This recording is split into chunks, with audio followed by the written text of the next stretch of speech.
interesting piece we picked up. The cabinet and such looks a whole lot like another cabinet that we have. This is old, okay? This is actually an old radio. Ward's Airline radio from back in the 30s or 40s. You can see the old style knobs. Really kind of neat to have all those parts and pieces in the body of it. It's in pretty good shape. A little bit damaged up in here. Needs to be refinished. And then we've got all the tubes and the speaker and all that. Our intent is to retro mod this a little bit. This radio is not working right now. I took a look at it. It looks like it probably needs a capacitor, maybe a new tube. And it could be repaired, but hey, let's face it, the best I would get out of this is something that's not worth a whole lot of money, and the sound wouldn't be that great. And we'd rather have a really nice cabinet that we can retro mod like a big phonograph that we did, and it should be a pretty nice piece. So there we go. Purists, sorry, we're to change it. Okay, so I removed all the parts of the radio. They're kind of unique, kind of neat stuff here. This is an old Ward's Airline radio and tubes and capacitors. It's got all the stuff intact. I don't know if it works or not, and I don't want to plug it in because if I do and that capacitor's bad, it could catch on fire. So I'm just going to put it online, let someone come pick it up. Maybe they'll want to play with it. And then what I did is I slid the faceplate off. I had to, in order to remove the parts, I had to unscrew the faceplate here. So I had this piece.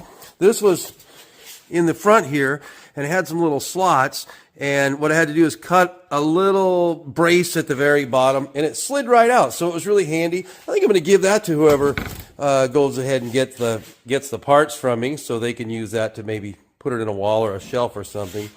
And now where I'm at is, this is the area where I'm going to install my retro stereo, little LP player there, a turntable, and speakers. The speakers will fit in the sides, and the stereo will fit here. But look how much gap is going to be here. I'm going to remove this right here. Just kind of pop that out. Looks like it's nailed in a couple, 3 places. And remove that, and then cut down the board in the back and lower it down so I have more room to open the lid for my turntable. Let's get it. Okay, as I expected, just a couple nails.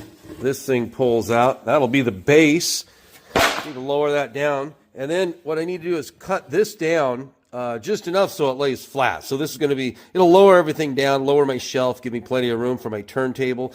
Also need to remove these little guys. They look like they might be just fastened in with either nails or a little bit of glue. Nothing seems to have been glued too much so far, so I should be able to break that off pretty easy. And I'll lower them down to this level here too, and then cut this flat. It'll be perfect.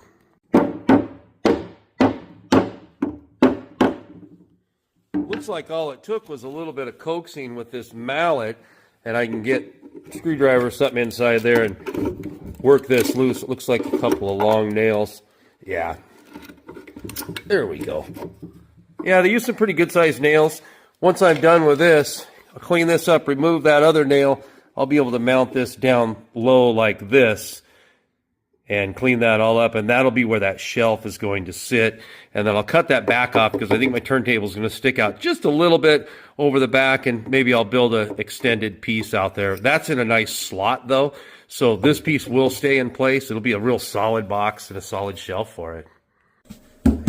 All right, with that back in place, I lowered it down. I'll need to sand those insides a little bit. They don't show, but it'll be nice to clean them up a little bit and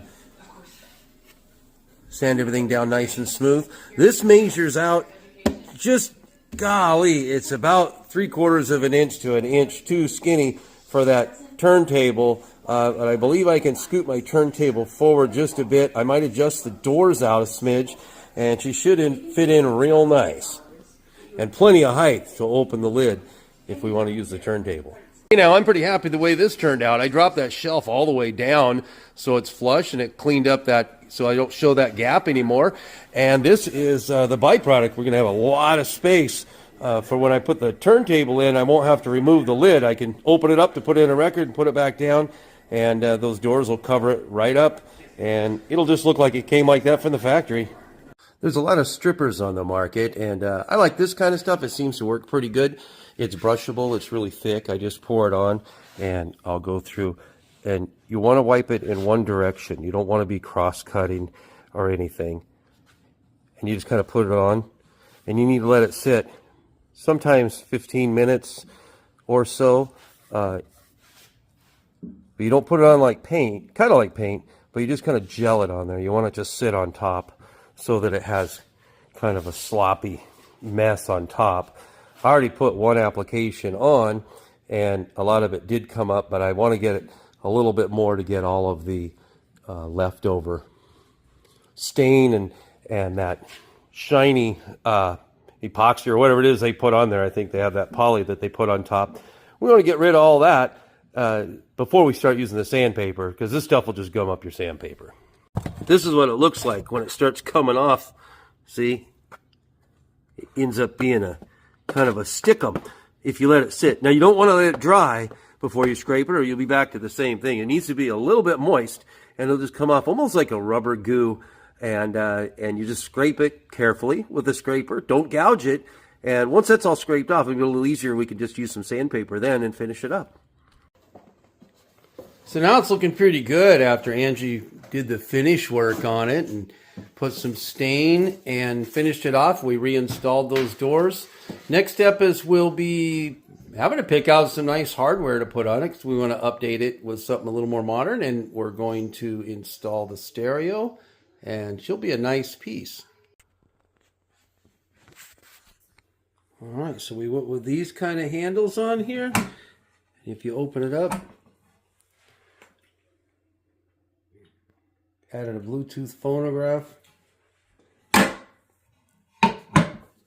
This 1929-1930 Ward's Airline stereo cabinet, retro mod. It just sounds wonderful.